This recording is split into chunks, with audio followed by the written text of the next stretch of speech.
I don't give a rat's ass about a spoiler. No shit. Like, it can be the day the movie's opening. You can tell me the whole thing. Yeah. If the movie is well made, I'll still enjoy it. I don't give a rat's ass. Yeah, but do you like? I'm not saying you wouldn't enjoy it because like you said, if it's a good movie, you'll enjoy it. That's why movies can be rewatched. But do you think it takes a little bit away from the like first viewing experience? I can't think of a movie where it did. Interesting.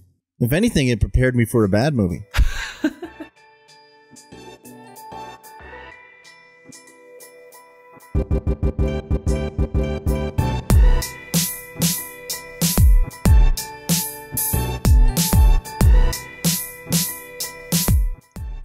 Hello, and welcome to another episode of Films and Fika.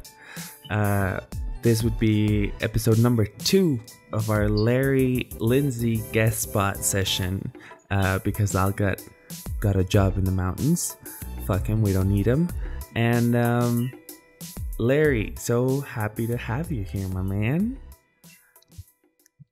This week we're talking about Identity, which is a 2003 movie directed by none other than James fucking Mangold, man. Who's now working on Indiana Jones 5. Yeah, which will be interesting. I'm not gonna lie, that whole movie is like a huge question mark in my head because it's like, why? For those of you not very much into remembering the names of the people that make the movies that entertain you, James Mangold is most recently known for his success at Logan. If you ask me, one of, if not the best superhero movie. Definitely top material for anyone who's a Wolverine fan. So if you haven't seen that, what are you doing with your life? Go ahead and check that shit out. Honestly, I didn't care for Logan. Fuck you. Yep. Okay, now I have to know though, why? I don't know. It was just a little too. I don't even know how to describe it. I need to rewatch it because I've only seen it like twice because I didn't care for it. Okay, so they went for the R, if I recall, and then literally the only thing that they were doing to go for the R was just F-bombs. Like, it just felt like there were so many unnecessary F-bombs. It's just like, we're going R now, so let's swear. Well, if it's R, we can swear with fuck. Let's just say fuck. If we're going to swear, let's say fuck. Okay, is that like a character trait for anybody? No, that's just anybody. That's the only swear word we know anymore. I remember feeling like that. And then, I don't know, I didn't care for the story that much. I thought it was pretty goddamn boring. But I'm so sorry. I need to rewatch. It's not that fresh. As for James Mangold's other work, Copland. Have you seen Copland? No. I think Copland's fucking tight as shit. Have you seen Kate and Leopold? No. That is a goddamn fun movie. That's the first time he worked with Hugh Jackman. Did you see Walk the Line? Yeah, of course. Oh my god. My mom loves it. I don't care for it. 310 to Yuma. I think 310 to Yuma is tight as shit also. Night and Day. Little fun movie there. It is pretty fun. The Wolverine. Depends which version you watch, but you can have some fun with it. Things happen. Then there's Logan, where I feel like I'm sleeping the whole time. And then Ford v Ferrari, not bad. It's not bad. And then you got Indy 5 coming out, man. I'm stoked for that. I generally, track record wise, I like James Mangold quite a bit. Yeah, for I sure. think out of all these, my favorite. Oh my god! Okay, well, how about I go top 3? Okay. 310 to Yuma, Copland, and probably Kate and Leopold, which doesn't even put in the movie we're talking about today, which is too bad because it would definitely be up there because I do like this one a lot. Yeah, so like Identity is 2003, and I think it's always interesting to see what happens to writer-directors. And the guy who wrote Identity, which his name escapes me, but Michael Cooney. He's literally not done much after or before. But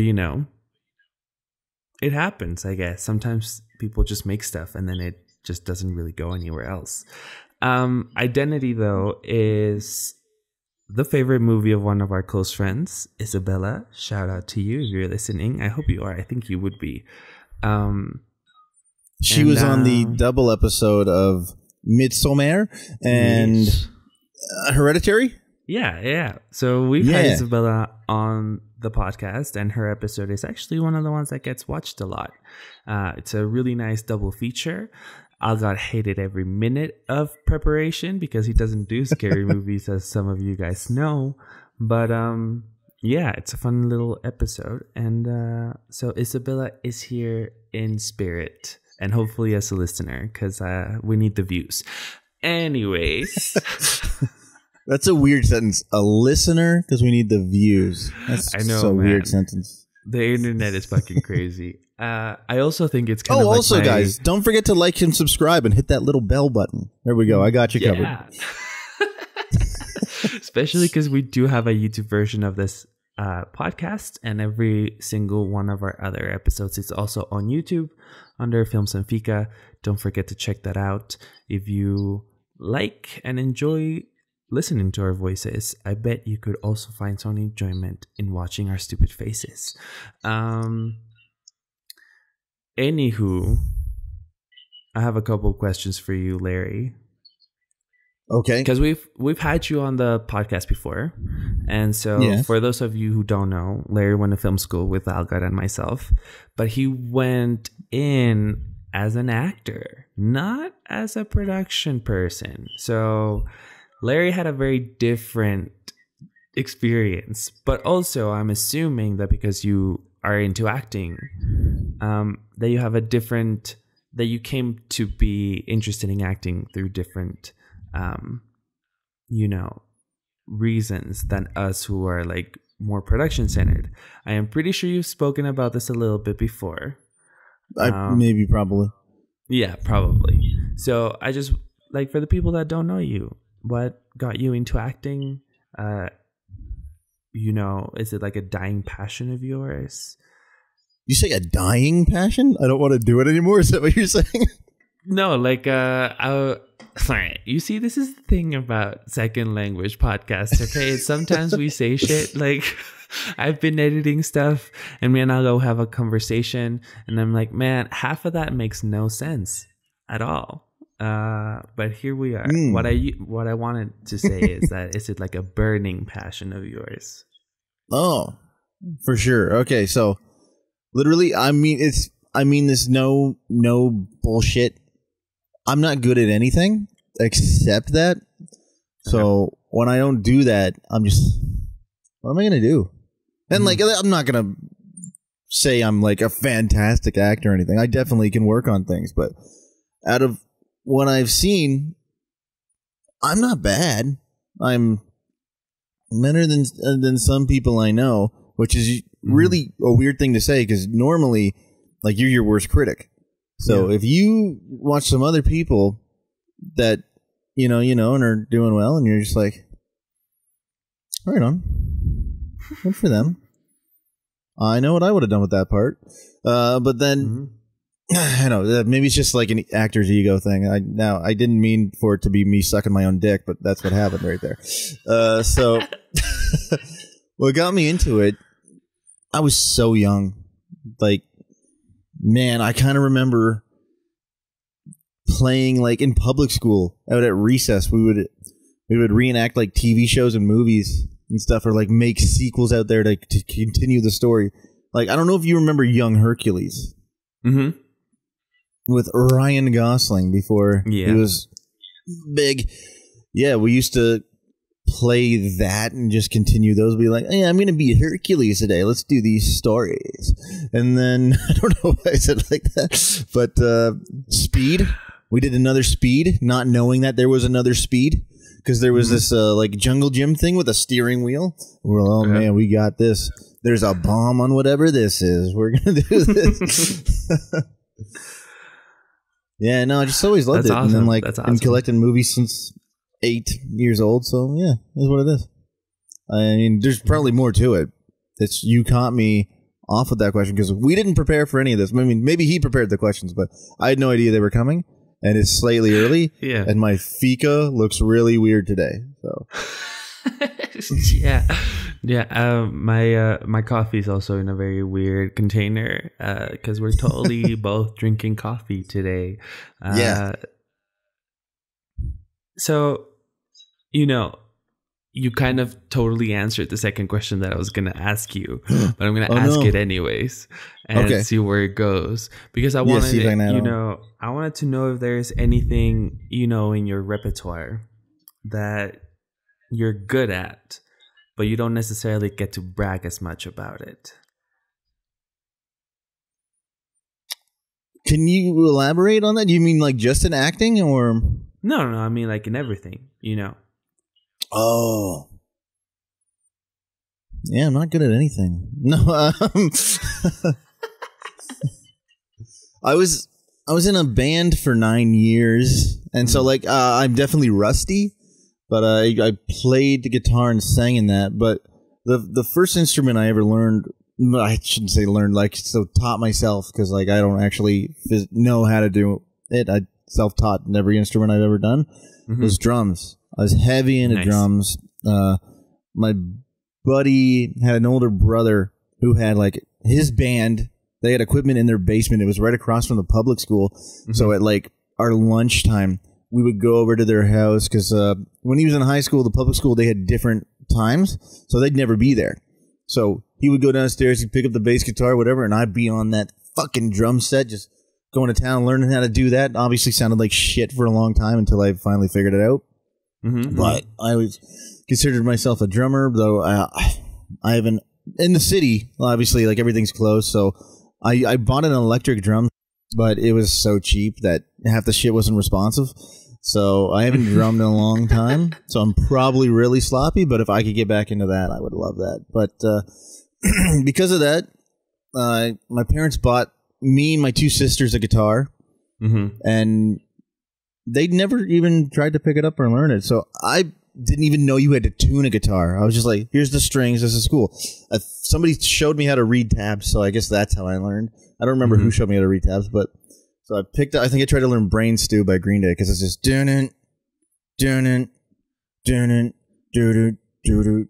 restart. So I was like, that sounds easy. I can do that for sure. So I look at the tabs, like, okay, my fingers go here. Okay, so, and it just sounded like shit. I was like, what the fuck? Then I kept going, and I was like, I'm just not good yet. Once I get good, this is going to sound a lot better. Okay. And then I brought my guitar somewhere, and there was another guitar player, and he tried playing something. I was like, what the hell is wrong with it? Is it in tune? I was like, in what? Like, you play the tune, bro. What are you talking about? He's fiddling around, and then he makes beautiful sounds with it. I go, whoa, can I see that? I see it. I play the hell out of Brain Stew. I'm like, oh my God, right on. Yeah, man. Yeah, the more you know. No, so and then I sang in the band too. Like before we went on hiatus because I moved to Toronto. I think I was probably the best vocally I ever was in my life. And now I've done like a few music live streams over the pandemic, and my throat, or however, I don't know, because I'm not trained. Once again, I'm probably singing incorrectly. Is just like, yeah, no, you can't do what you used to, bro. You should not even try this. No, I think it's really interesting that you bring up the guitar, because I took guitar lessons, the bare minimum. Like it's the thing. And then pandemic started, and I picked the guitar up again after fucking years of not picking it up. And I figured out, after actually playing it for like long periods of time, for multiple days straight, that the reason why I never truly learned or mastered it was because I used to go to my class once or twice a week, and then I wouldn't pick the guitar up when I was home. Right. It was like a necessity for that day. So you're like, that's when I do it. I don't need to do it any other time. Exactly. So that, and also mostly because I've always been a huge bitch about pain, right?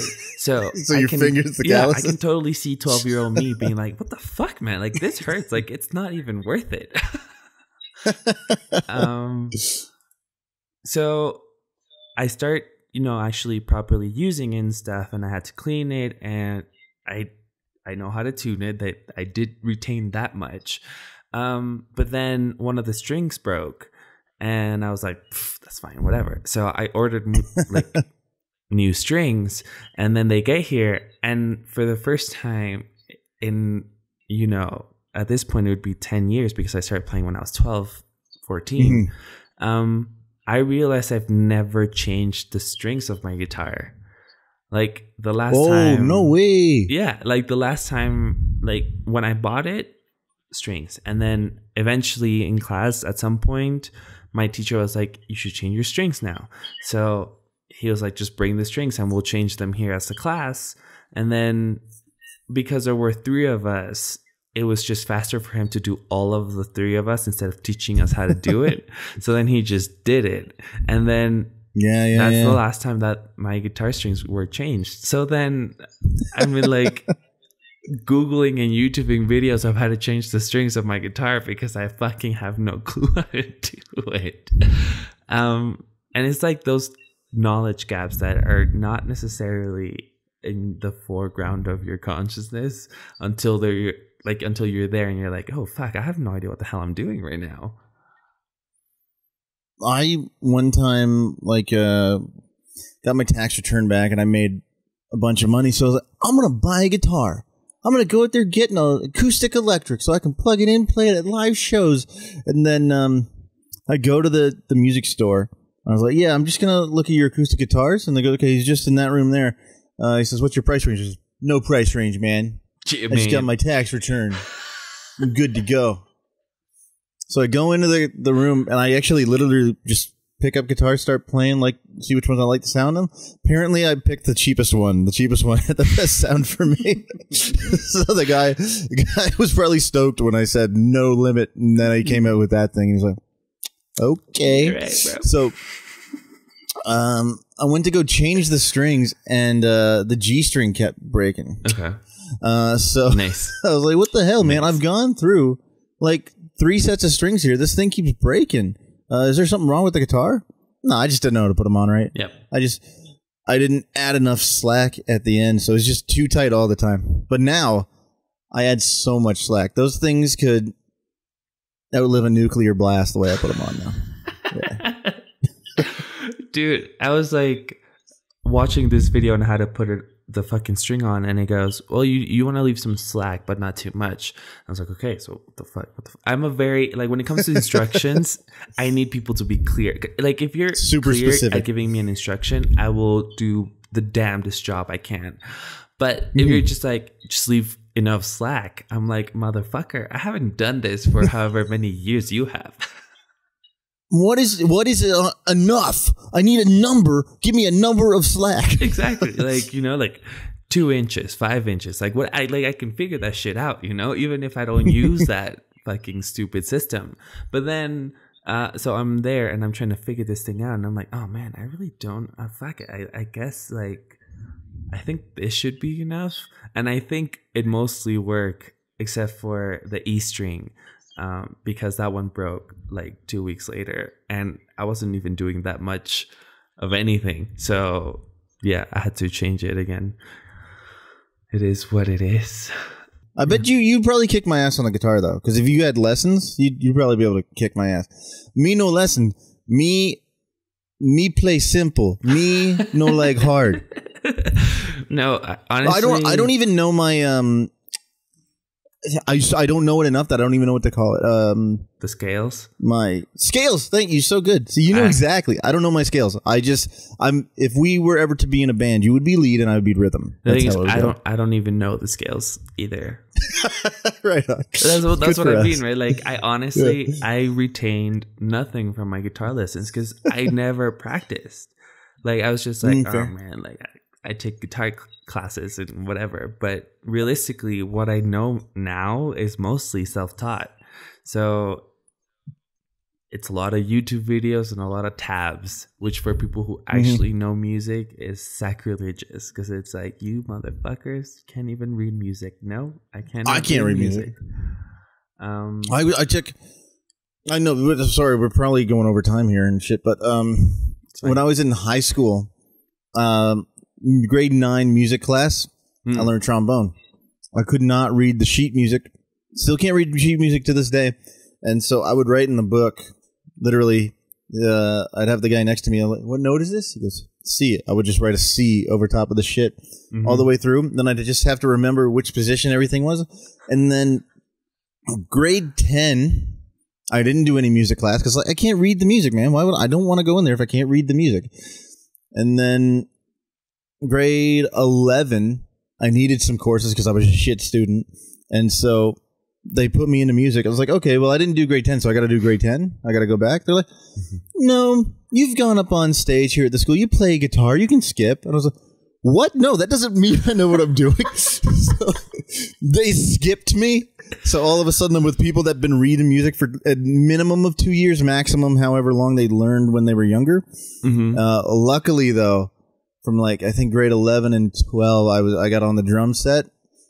Could I still read that stuff? No, but I knew where I could pretend to put a beat, so that's what I would do. Yeah. For me, when it comes to the drums, I also self-taught because I was in boarding school, and for some reason, it was one of the days that, it's really shitty in terms of weather, and there's really nothing else to do in boarding school. If you're not outside, you have to be doing something inside, and inside there's not a lot to do. And so we were talking to one of the guys who looked over us, and he was like, well, I mean, have you guys been to the band room? And we're like, the what? And he was like, yeah, no, we have a room that is a little bit more soundproof than the rest of this old building. A little more soundproof. A little, yes. No, because it had it was more soundproof, but it had a vent where that went all through the middle of the building. So then realistically you heard everything because of that vent. But so my school was a hospital during World War II.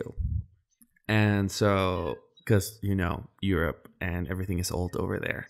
So the fucking band room was a bunker. It was legitimately a bunker where you it was a huge fucking metal door, and you had to pull down this whole metal bar thing so that it could open, and then you were in the band room. So we went to the bathroom. We went to the band room, and two of the guys that I was with at the time, they knew how to play guitar, arguably way better than we the rest of us did. So they picked up the guitars, and then I play a mean rock band, so I was like, fuck yeah, I can play the drums, dude. Man, I don't care. Oh no. Okay. So we start goofing around, and I've always had a good sense of rhythm. So it was not as bad as I think it was. And then okay, cool. Eventually we're like, oh man, this is really fun. We should start jamming and all this shit and whatever. And I was like, oh fuck, okay, what am I getting myself into? And so I go back to my room, and I've always been super anal about trying to look as good as possible doing whatever it is that I'm doing. So I was in this thing, and I was like, man, if I have to figure it out tonight, I'm going to figure it out tonight.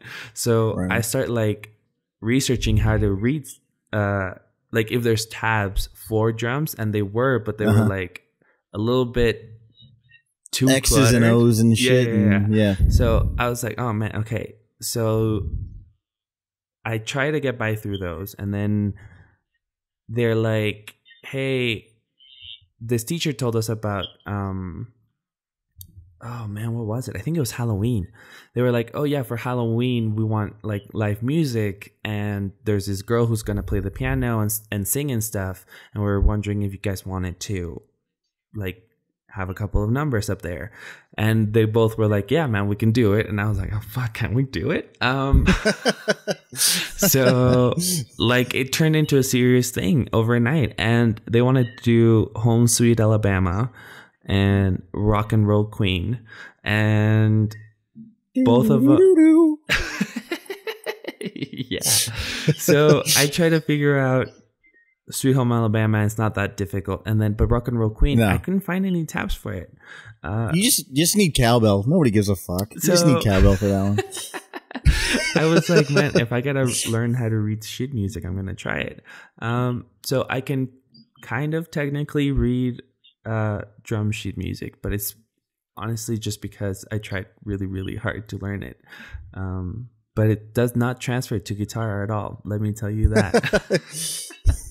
Alrighty. So with all that in mind, I don't know if this is going to be a quick question, so we'll see how it goes. But, okay, I kind of want to know what your 3 wishes would be, right? And let's not like divert. You mean like if there was a genie? Yeah. And I can't wish for more wishes and I can't wish for more genies? No, sir. Because we're grown-ass men, okay? If I say you get 3 wishes, you get 3 wishes. Somebody's throwing some shade. Okay. Well, I'd wish for world peace. Of course, yeah. No. I said no. No. Honestly, I would wish to not like just have money fall my way, but I would wish to earn enough money to live comfortably, not necessarily be rich or anything, just to be able to live and not have to worry so much. Like, I think half of my stress is about money. And as you know, I am now a victim of fraud, and so I don't have any. So I wish I could go back like 3 or 4 days and change that outcome. I wish. So sorry. It's okay. I don't know how to do this without being cynical. I wish cancel culture wasn't necessarily so strong of a thing.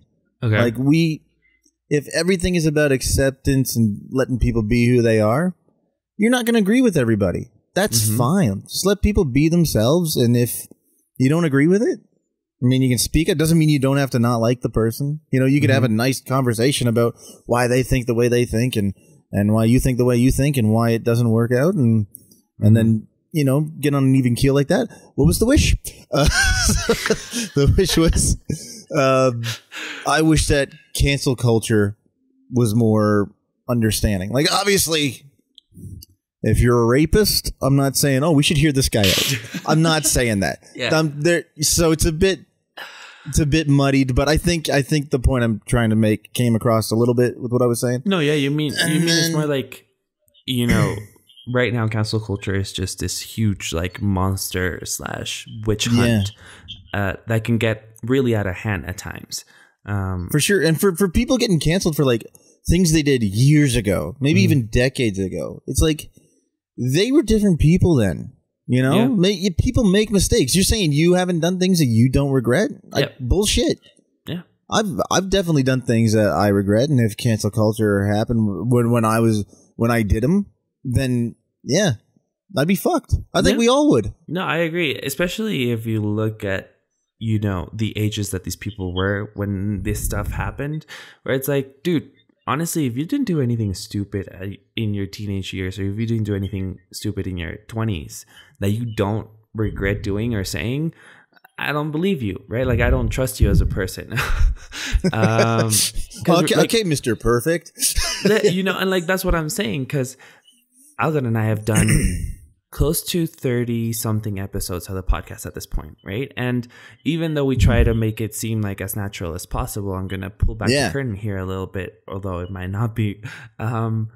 We edit the fuck out of it. Like, we edit so much sometimes. That's why we're trying to pull back on the time of the episodes, because there's times where it's like we get to a conversation and we're like, do we want this on the internet forever? Right? And I also feel that for a lot of the people that are getting canceled right now, they didn't understand the way the internet works and how it's just there forever. Yeah. Even if you deleted it, there is probably an archive of it, and there's also probably someone who fucking saved it or has a copy of it, or like, it's a thing. So, okay. And what's the third wish? The third wish... The third wish, I'll be totally selfish, and I'll make it all about me. Nice. I wish that... it's kind of a double. I either wish that I was a better writer, so I could write my own scripts and try to make shit that way, or I wish I had more opportunities to do anything other than comedy. There. Nice. I like that. I like the double edge of that for sure. So, like, even at this point, you already feel like you're being typecasted. Yeah, isn't that weird? Because nobody knows who I am. I want anybody in the comments to write me if you are familiar with my work. No, but like, I mean, I know you go out for a bunch of auditions, right? And I know that you were in a bunch of projects in film school. And is that something that, you know, you feel is already being a part of the roles that you're... I felt in film school, like, obviously, I mean, maybe not even obviously, but I think my personality, my demeanor is always so light and fun-loving, I guess. So, like, I crack some jokes and shit. So I think people just think that I'm funny. But, like, that's just the persona I put out there. I'm like, I don't want to be a dick. But, like, I'm not saying I want to be a dick, but I think I got definitely more range than people are thinking I do, just because of the way I present myself. But that's how I present myself, and I don't know how to change that. But because if I'm so serious all the time, then it's like, man, I don't want to be around this guy. He's such a downer. Yeah, for sure. Yeah, it's like, why are you inviting that guy? I think he barely talks. Yeah. Honestly, though, I think my best work has been my serious roles, and the shitty thing is, it's mostly been on stage, so I don't have film of it. I don't have any record of it. But man, yeah, I wish I'd have more opportunity. Even my agent mostly puts me up for comedies. Yeah, so it is what it is. But like, obviously, I'm at no point to not do them. I'm at no point in my life where I can refuse the work. Like, no, I don't think I want to do that right now. I'm not here to make people laugh today. Yeah. I'm at no point to refuse anything. If somebody literally was like, all right, Larry, so this is a serious role. You got to suck so many dicks, though. Right on. I can seriously suck dick, bro. We're good. I'm a dude. I know how to do it. I've seen it happen. We're good. I got this. For sure. You want me to keep the cum catcher or what? See, I already made a joke. See, that's just where I go with it. I already made a joke. Okay. Sorry. Alrighty. So now that we all know Larry a little bit too much, let's get into recommendations for the week. Tell me, Larry, anything that you would like to throw out there for the peeps. Here's the thing. I totally thought about doing a recommendation and then I totally forgot about it. But now I'm going to do one that we already brought up. Okay. Or I already brought up. I'm going to recommend another James Mangold, even though I love Cop Out. Not Cop Out. Jesus Christ. Copland. Cop Out's Kevin Smith, which I do not love. I love Kevin Smith, but I don't love Cop Out. Okay. I'm going to recommend Kate and Leopold. Okay. It is a nice, I guess you could say rom-com, but it's a little bit, do you know anything about it? The poster that I just saw. It's a time travel movie. Okay. I'm sold. So, yeah, that's all it took. Honestly, I think time travel is one of the coolest things ever. So, yeah. Fuck yeah. So, it's got Hugh Jackman. This was like just after the first X-Men, I think. Let me look it up exactly so I have it right.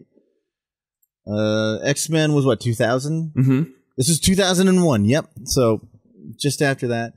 And it's Hugh Jackman and Meg Ryan before, you know, when Meg Ryan was still big. Like, Meg Ryan was doing work like crazy in the 90s to, I don't know when she stopped, but she really died down lately. I would say she died down around like mid 2000s, but she was everywhere. Yeah, she was.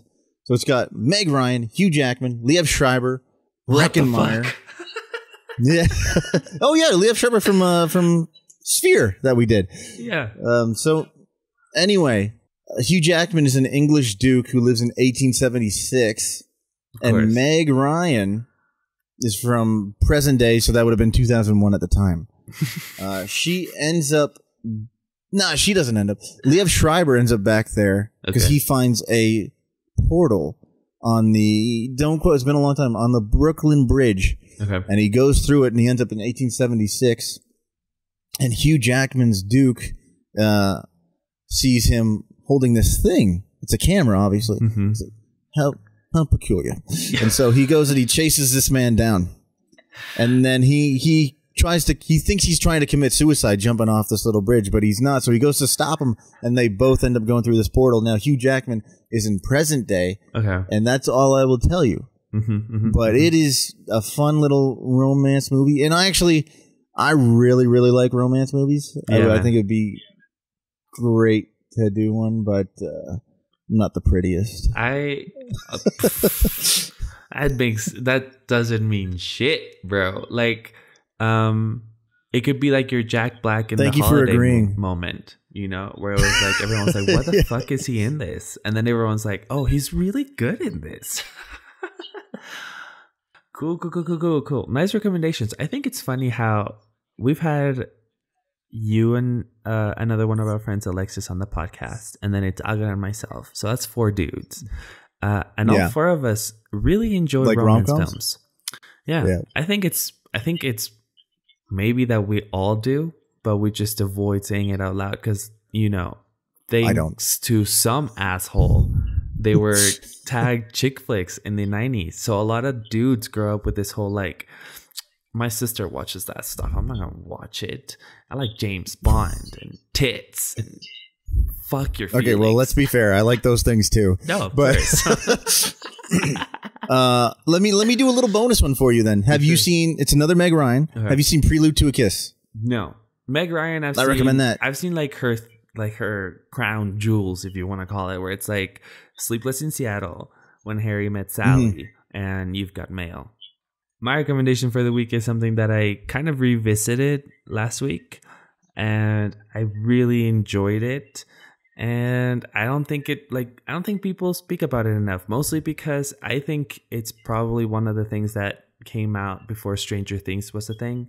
So I would say this is like the Stranger Things before Stranger Things was a thing, because it honestly, there's so many similarities between it. But I like the way that this one is, you know, told and framed, and the way that the story works. And I'm talking about J.J. Abrams' Super 8.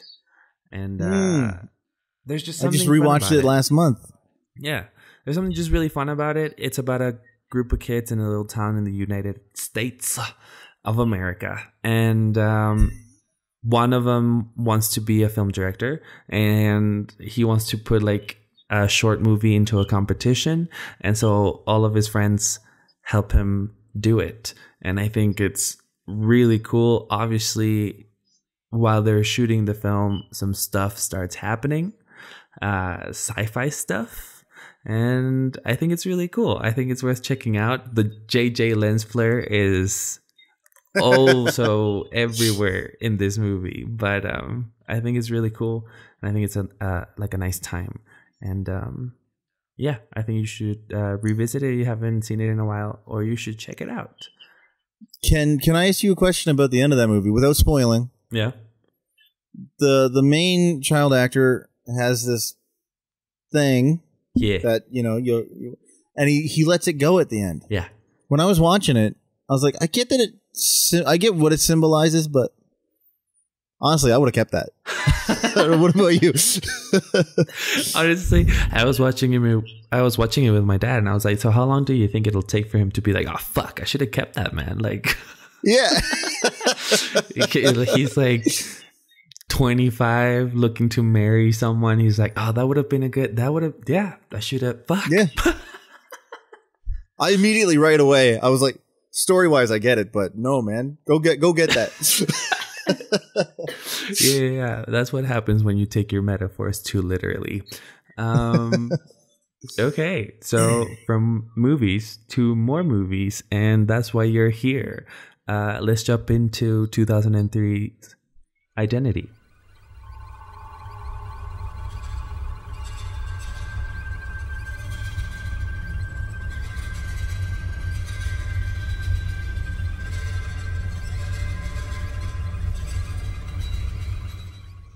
Stranded at a desolate Nevada motel during a nasty rainstorm, 10 strangers become acquainted with each other when they realize that they're being killed off one by one. Goddamn. If that does not get your fucking spine tingling, I don't know what will. That is the synopsis of this week's movie, Identity, 2003, directed by James Mangold, written by, Michael Cooney?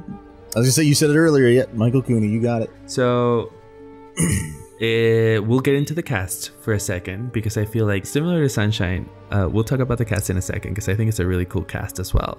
And I can name drop on this cast. Hell yeah.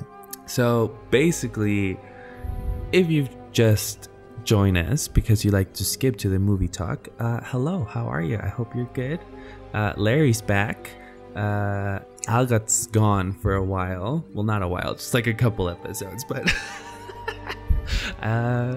thank you for joining us. We're going to be talking about identity, as I've said 45 times in this video, just in case you forgot. Identity. Well, you also said that in case you skipped here, so they wouldn't know that. Exactly. I just wanted to make sure they would. Larry, tell us a little bit about the cast. Well,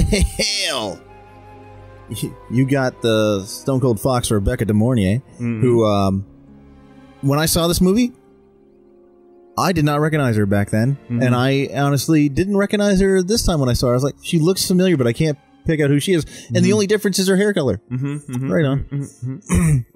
Also, if you haven't seen The Hand That Rocks the Cradle with her, give it a go. Ernie Hudson kicks ass in that movie too. You got Jake Busey.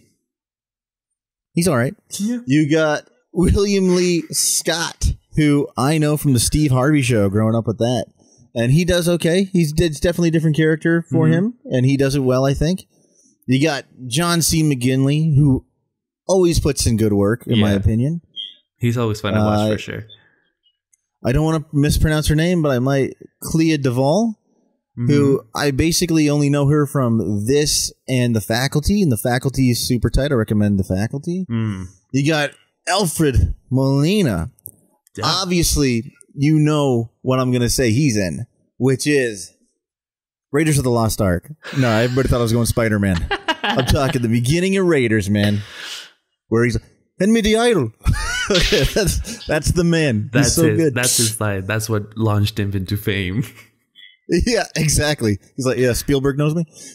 This guy I'm about to say, I would love to have this guy's career. Okay, not because he's done like been a lead or anything, but this guy, he's in a lot of stuff, and you always recognize him, but you probably don't know his name, maybe. John Hawkes. And John Hawkes always puts in good work, in my opinion. And motherfucker's character's name is Larry. Yeah, bro. Come on now. Then we get Amanda Peet, who, if you haven't seen A Lot Like Love, get the fuck out there and watch A Lot Like Love. Then we get Ray Liotta. This is his second time with James Mangold because he was in Copland. Okay. And our lead, our main boy, a man I have actually met, but he probably would not remember me, is a Mr. John Cusack, also in Anastasia. Very soft-spoken man. I met him and his sister, and it's like, yeah, Joan. If I love the whole like John Joan thing. I think it's hilarious to me. When John's talking, you got to listen because he's very soft-spoken. And then when Joan starts, you got to turn down your ears. Yeah, I hear you. So it's quite the difference. But John Cusack, I don't know. I really enjoy him, and I don't think he mixes it up too much. But what he does, I really enjoy.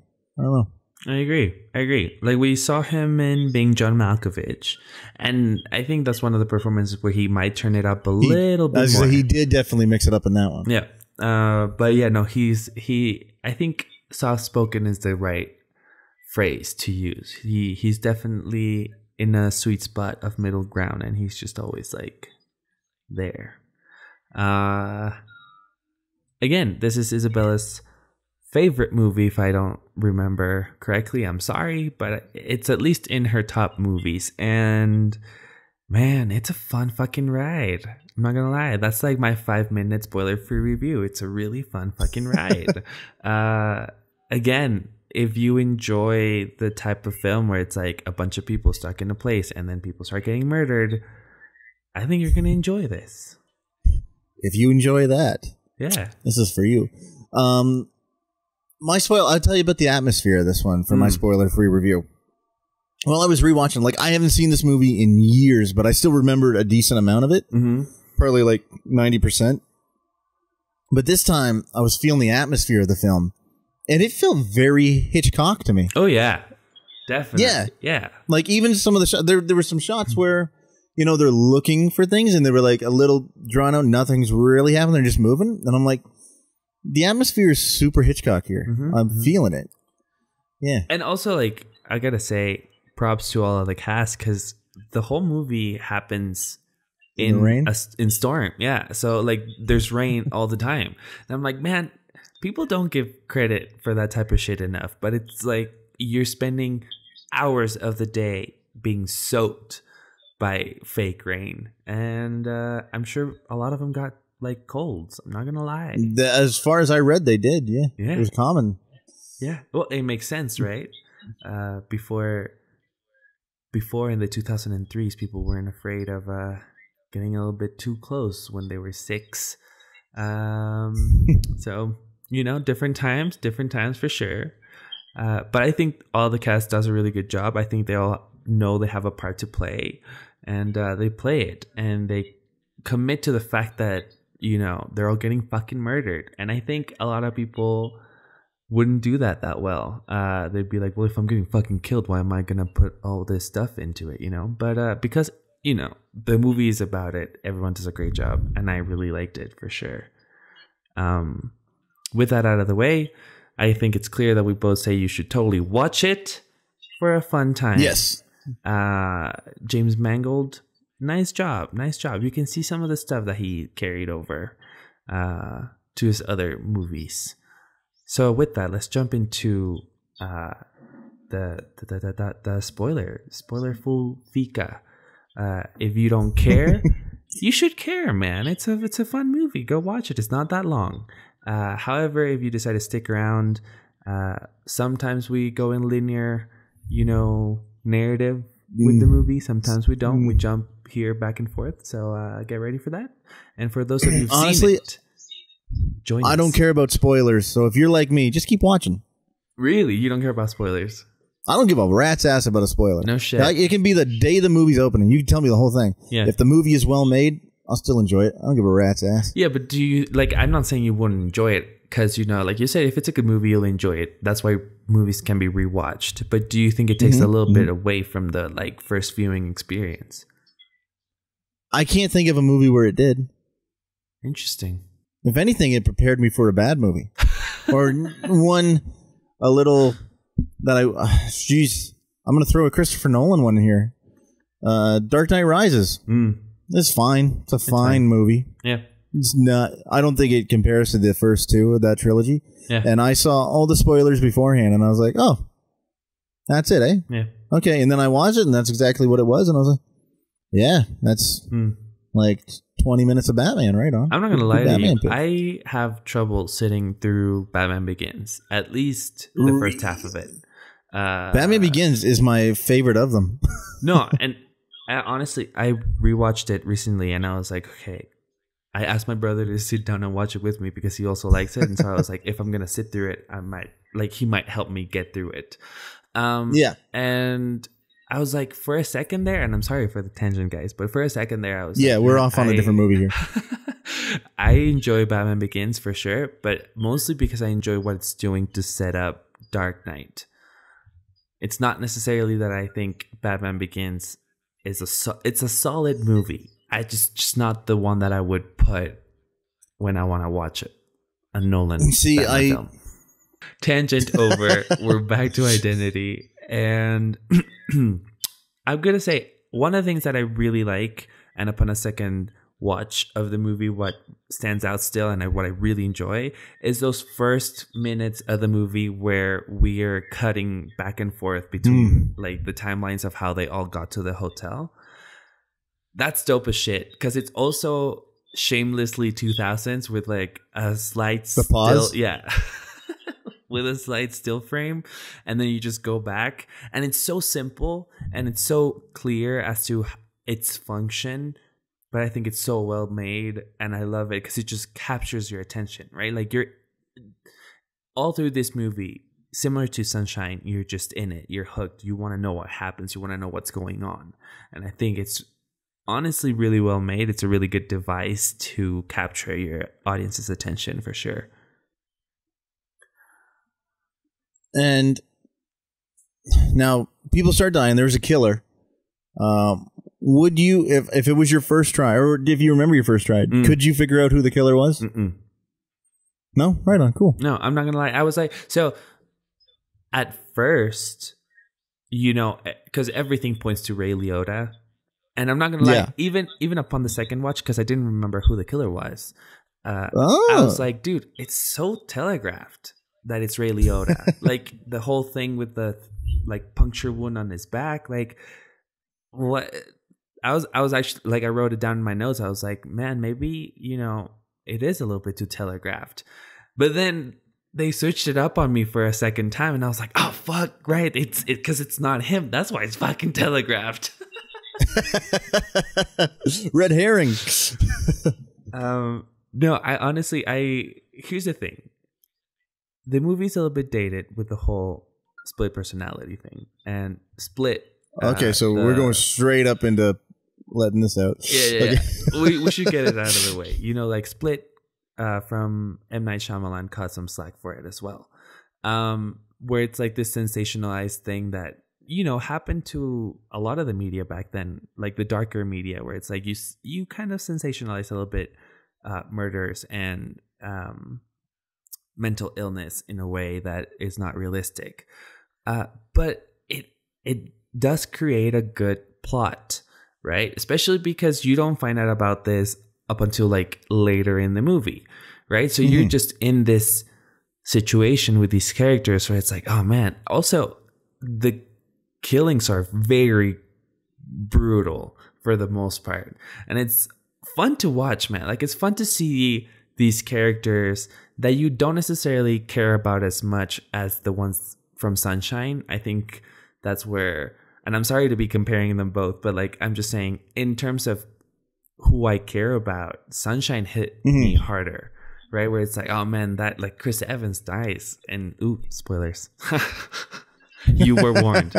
Chris Evans dies. And it's already been released. That's insane.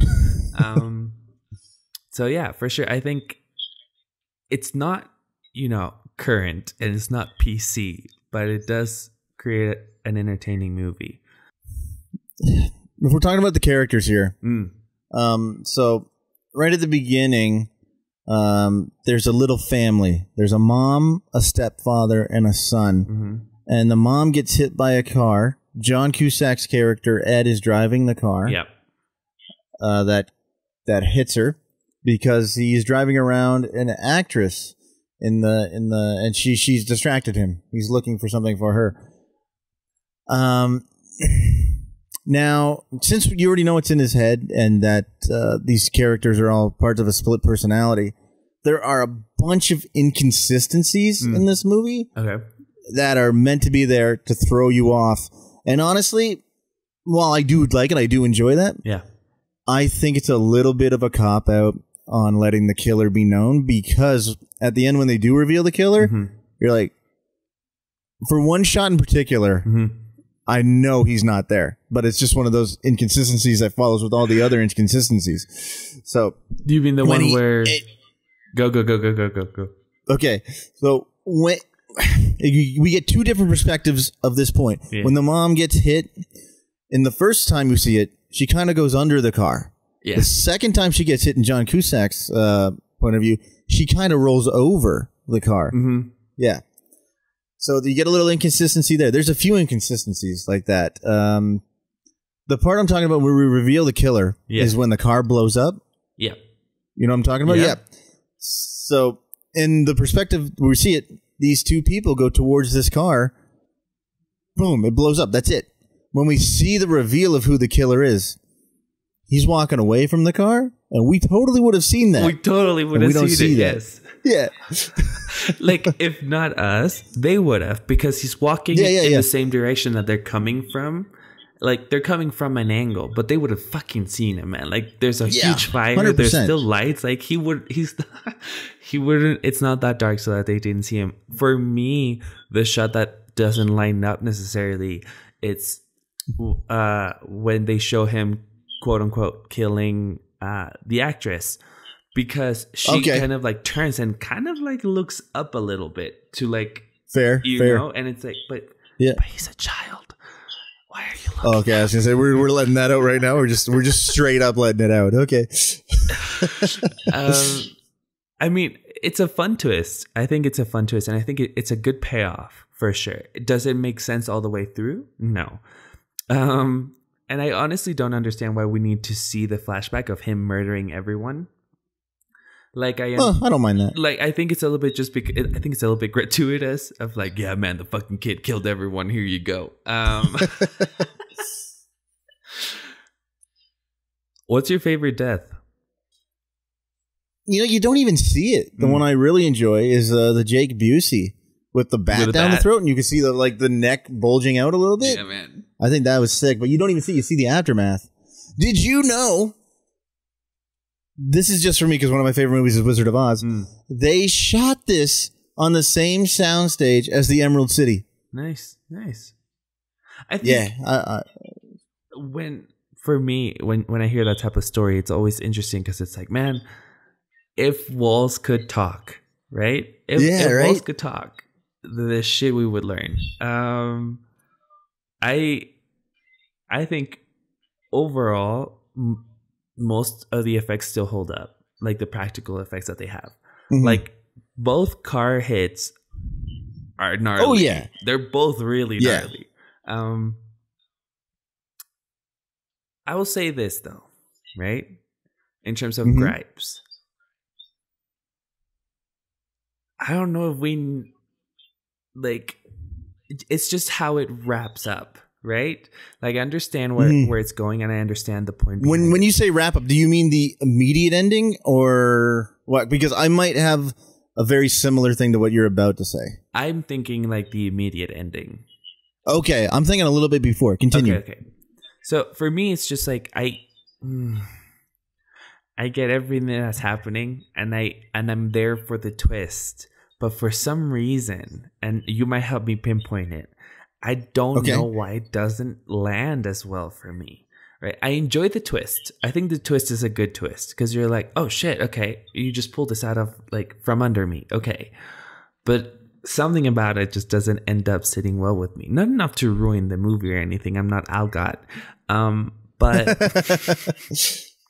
but definitely something just doesn't sit right. So I want to hear what you have to say, and maybe I can figure mine out. Okay, well, mine is actually before that. Mine is right after John Cusack realizes that he's not real and he's just an identity in Malcolm's head. Malcolm is he's about to be put to death for a murder of 6 people 4 years ago. And the whole point of this is it's the day before he's going to get murdered, and his doctor, played by Milena, he doesn't want him to die. That's it. He's like, he wasn't really responsible for this. He's got this problem. He's got multiple personalities. One of those personalities went loose and fucked some people up, man. So he tries to come up with a scenario which works, where they all meet at this hotel, and he says that he knew there would be violence and that the personalities would get killed off. And as he does, he just wants to make sure that the killer gets killed off. And so that the only one left, or not even only one left, but the only ones that are left are the peaceful ones, so that he can live, he won't be harmful to anybody. And my problem with what happens right after is John Cusack's character, Ed, now knows that this is what he has to do. And the first thing he does is he's just like, I'm just going to go kill Ray Liotta. So as soon as he finds out, he just comes back, he gets shot by Ray Liotta, then he shoots Ray Liotta. And that's it. Then he just dies, and then it ends. So there's like 2 little endings there. He just comes back, no real dialogue. They're running around. Stay here, whatever. And then we fade to that little ending that you get with the little twist where we realize, oh shit, he is still alive. Yeah. I think why it doesn't pay off so well is because of the one thing that at least for you, like maybe it pays off great for somebody, but I think why it doesn't pay off well for you is something we already brought up. The explosion thing. We would have seen him walk away, so ergo, it's not like a thing. It's like we weren't even looking. We had no real hint that there was anything else. It wasn't ingrained there. And then, I don't know. And then the other thing is, it's a child. How do you move all the bodies? But then it realized that once it's in the head, it doesn't matter because they fucking just disappear. Those personalities aren't there anymore. I'll say this, though. I feel like in terms of the Ray Liotta character, I understand why he's running away, right? Because he is a criminal, right? Yeah. And he has killed. Oh, no. All the character things make sense pretty much, except that, you don't really have a sense of who that child is because he doesn't fucking speak. I think that's it. I think it's that it goes from being this, murderer and like vicious and all this shit to what I think now, because maybe at the time it wasn't, but now it's a fucking gimmick, right? Like the fucked up, messed up, murdering child is now a gimmick. And I don't know. I think it's like probably, I'm looking at it in hindsight with like all the movies that I've seen recently where it's like, I'm tired of it, right? But perhaps in 2003, that was like, oh shit, like a child, like how fucking dare they put that on a child, But I think it's like, honestly, it doesn't bother me that much just because like the movie, I enjoy the movie so much up to that point that it's just got so much goodwill for me that I'm just like, no, right on. If that's what you want to throw, plus the inconsistencies that are on purpose.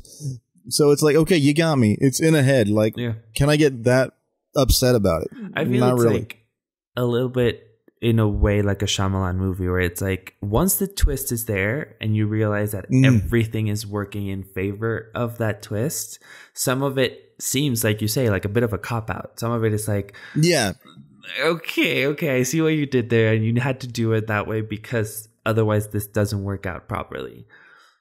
But it's definitely a mood thing. I think it can definitely turn some people off. I recommend watching the film thinking that people understand why I like this type of film where it's like, I'm not here to analyze the shit out of it, even though we're doing it right now.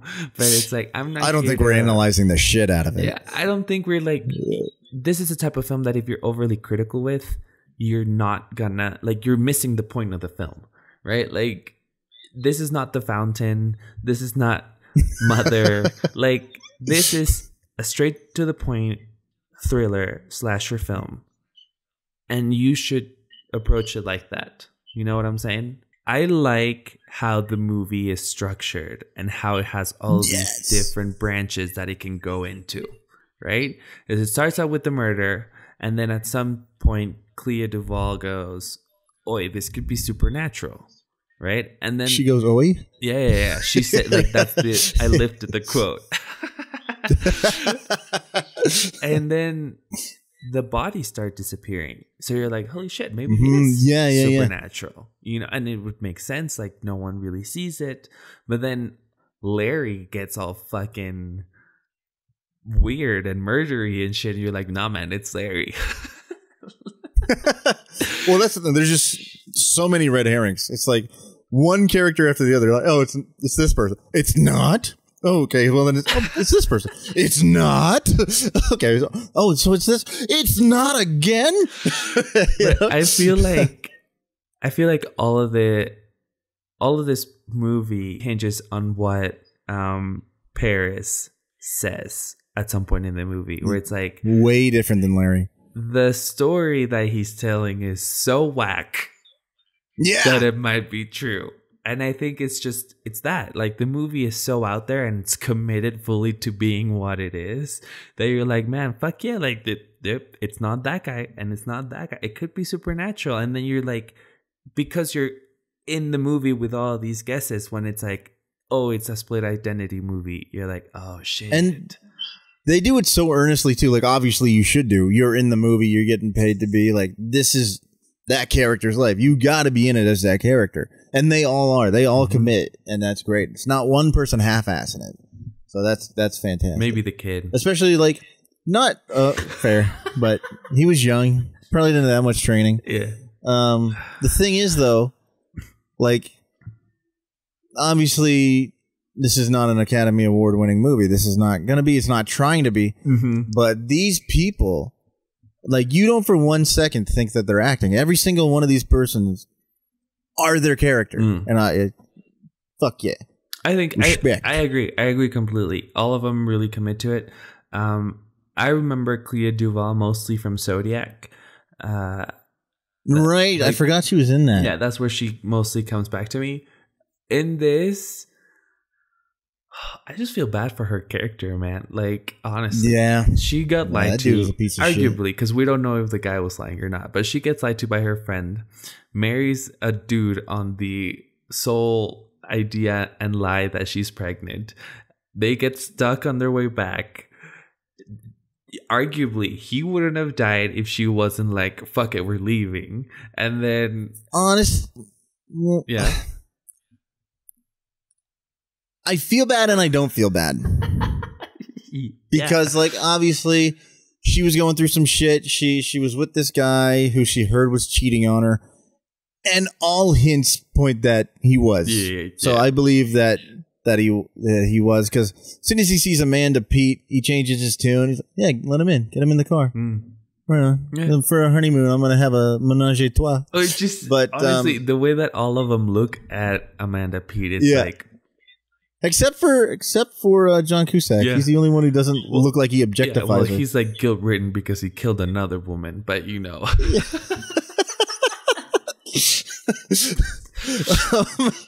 But the thing about Clea's character is she lied to get this guy to be with her just because she kind of felt jealous. So it's like there's a mix of both. It's like that's almost like a real person. Yeah. Like, it's definitely money. There's some gray area in there where you're too emotional, so you're making some bad decisions. Yeah. In this, so.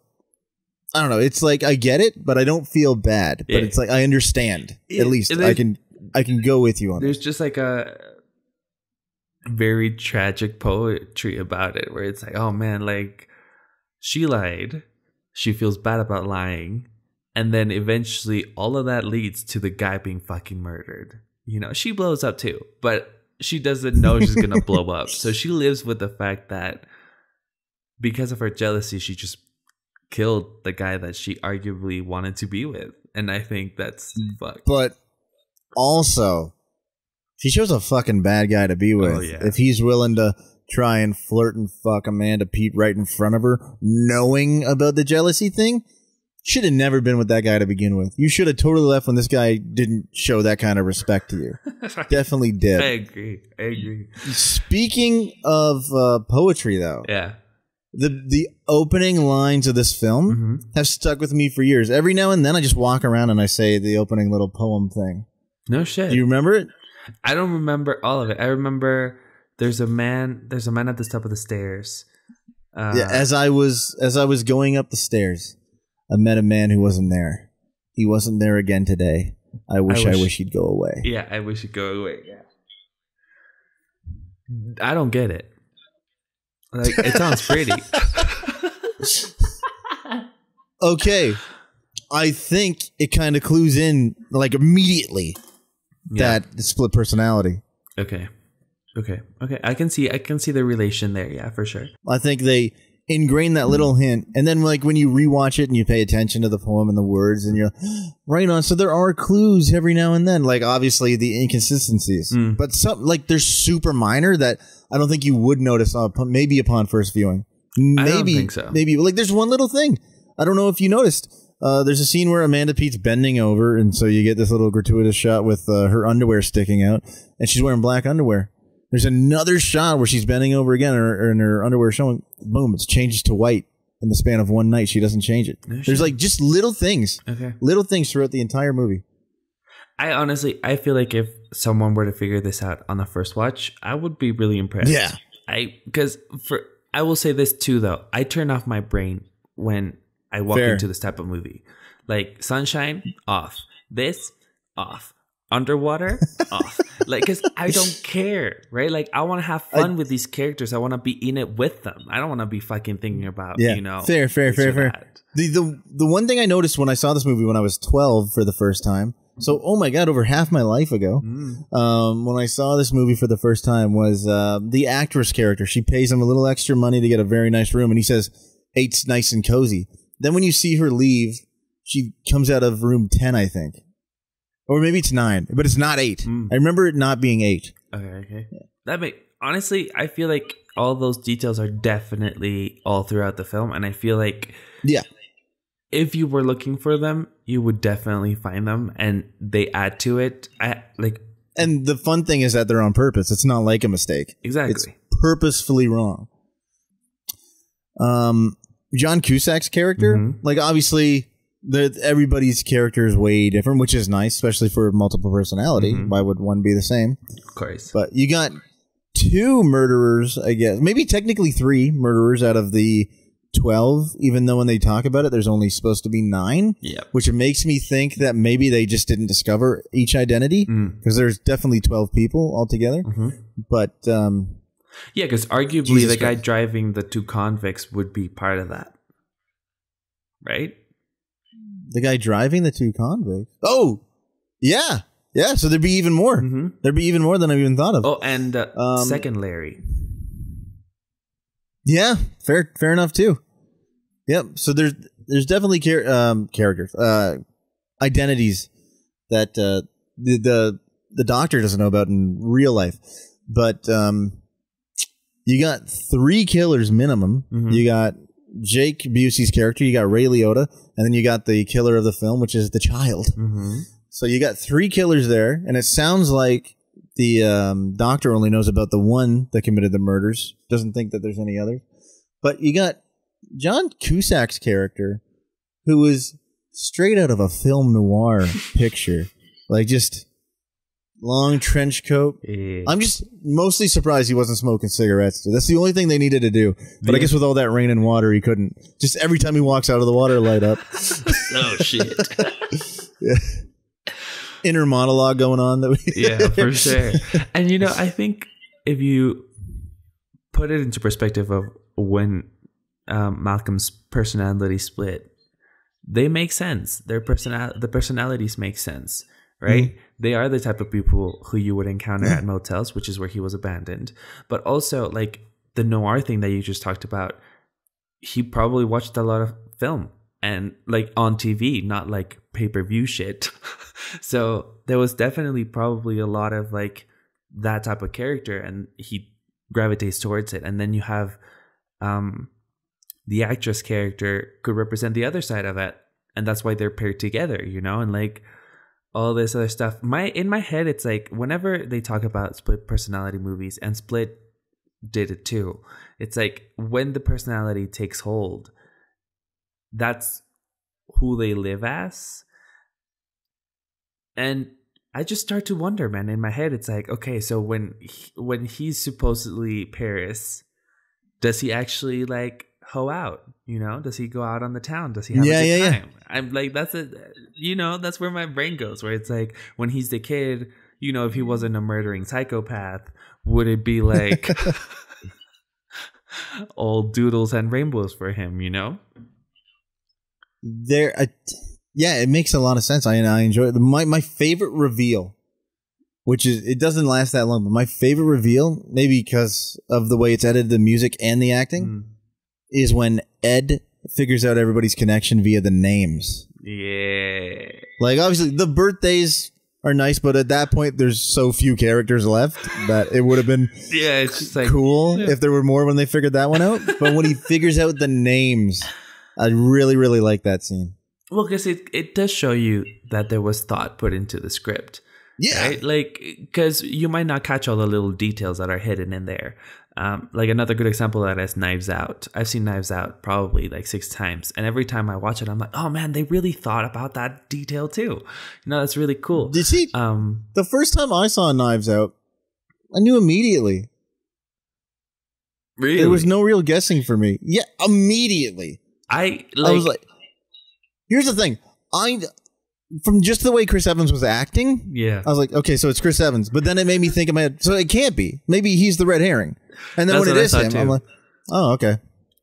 Okay, sure. I knew. I think your red herring being the murderer can work and can't work, and I think Chris Evans makes it work just because of how he's acting in that film.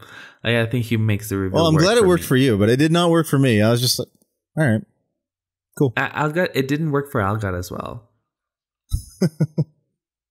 But I'm with you, buddy. Rocky Mountain. I know that's not where you are. So yeah, I definitely think it's a really cool moment to see that all the thought went into these characters being named after states or specific place within the state. It's awesome. I think it's awesome. I think it's one of those little things that keeps adding to the experience. It's a good thing we didn't learn Ed's last name, because somebody probably would have picked it out earlier.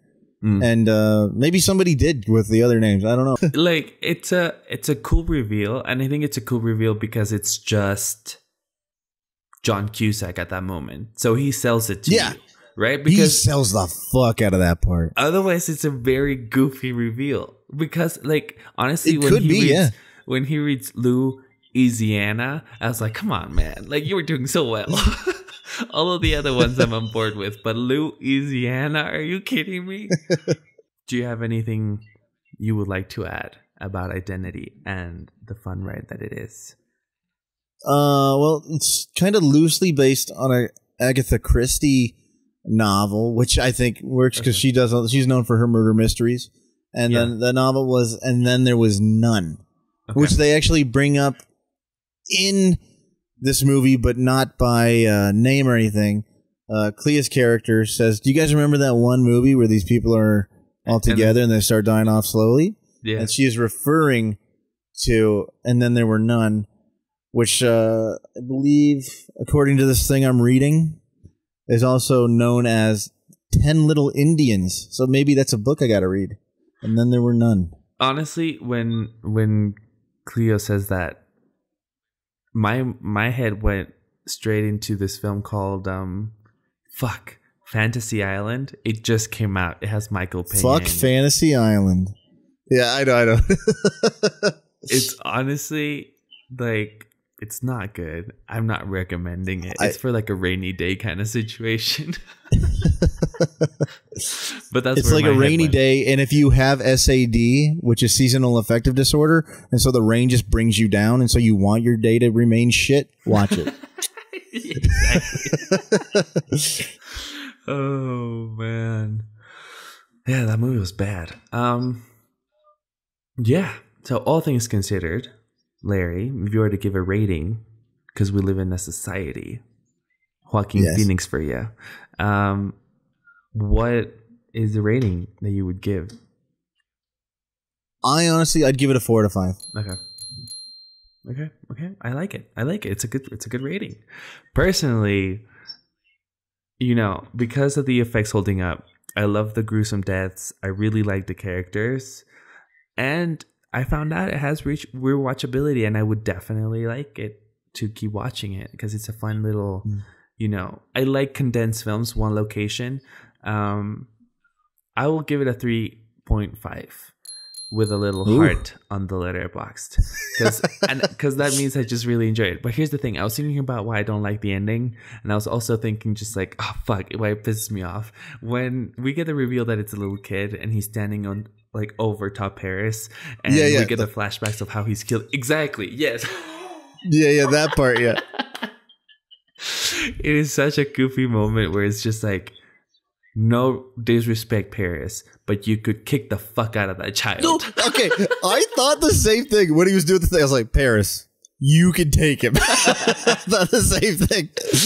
I was like, you are at a perfect angle for a straight up nut punch. You could just punch him in the nuts. You also have all that broken up dirt you just made, throw it in his eyes. Or the key. Like, you have the key, throw it in his face. Throw the key with the dirt in his face. And then literally swipe around. You could take his fucking legs out. Yeah. I wish that we could call Isabella and ask her. Yeah. But I feel like it's just a little too early. I don't know. Just a little bit. I think she also might be working. I think she was on set that week. Oh, okay. Makes sense. You guys are always working, you production people. Yeah. Well, not all of us, but you know, some of them do. But you know, I will let her know, and maybe we can talk about it when we discuss our next film. Yes. Alrighty. So ratings out of the way, movie talk out of the way. My cup of coffee is over, and is your cup of coffee over, Larry? It has to be, because I don't even know where it is. Cool. It's so over that it disappeared. Yeah. It was in my head. Yeah. It was, holy shit. If you made it this far into the episodes, thank you so much for sticking around for the conversation on identity. I hope that you enjoyed it. We were all over the place, but realistically, so was the movie. We were just channeling the energy. I mean, I get what he's saying there, but if you watch the movie, it's not that all over the place. It's pretty linear. It's kind of like really straightforward. Yeah. Thank you so much for joining us. We hope you had fun, and we hope to see you next week. If you're listening on a podcast platform, know that we're on every single podcast platform. So if you feel like switching it up, don't feel bad about leaving us behind, because we can come with you. We're on Spotify, Google Podcasts, iTunes Podcasts, Overcast. We're like, I don't even know the rest of them. You know, this is if you want some dope ass surround sound, like almost like Dolby Atmos, set up a bunch of like speakers somewhere, smart homes around the house, and play it on each one. Get it in sync. Oh my god, it'll sound so cool. So cool. You can get our voices from every single possible angle into your ear holes. Yeah, and it's not like he's going to get all those views. It's not going to help him at all. We're not trying to do this. If you also like visual stimulation, we have a YouTube version of the podcast, which you can check out on YouTube under Films and Fika. You know what? I'd be willing to bet that most of these people do like visual stimulation because we're talking about movies, but that's just a guess. Yeah. Yeah, maybe, you know, some people just like to hear us when they're cleaning or when they're driving, and you should not have that much visual stimulation when you're handling a car. Whoa! Okay, no, sorry. That was just in case you were driving. I wanted to make sure you were, paying attention. That was for you. Alrighty. We will see you next time. Larry, thank you so much for joining us. Oh, thanks for asking me again. No worries, man.